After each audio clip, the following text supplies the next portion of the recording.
بفرمایید مشکلتون چیه؟ اینجا هر چی بگین بین خودمون میمونه. البته اگه خیلی جالب باشه به مامانم میگم. آقای دکتر من هر چی درس میخونم یادم میره. خب از فردا درس نخونیم. وقتی چیزی نخونین چیزی هم نیست که از یادتون بره. مامان یه مراجعه داشتم با مادر شوهرش دعوا کرده. اینا اصلا یه بحث.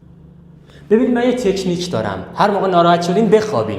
چون بعد اینکه بیدار شدین یا مشکل حل شده یا دیگه حوصله‌شو ندارین. آقای دکتر من فکر میکنم واقعا به یه مشاور نیاز دارم. کاملا باهات موافقم. شماره مشاور خوب داری؟ منم میخوام برم پیشش. هر حرفی که میزنی اینجا ثبت میشه. چون حافظم ضعیفه برای پروندهتون نیست. این مشکلتون قابل حل ها، البته نه توسط من ولی قابل حله. آقای دکتر هیچ کی منو درک نمیکنه. خب شماره‌شو بده بهش زنگ بزنم بگم درکت کنه. نه منظور من همه است. خب بیا یه گروه بزنید تو تلگرام همه‌شو دعوت کنیم بهشون توضیح بدی که درکت کنن. اصلا نگران نباشین من قبلا خیلی آدم دیدم مثل شما این مشکل داشتن. البته آخرشون همشون رفتن پیش مشاور واقعی. من از مامانم خیلی ناراحتم.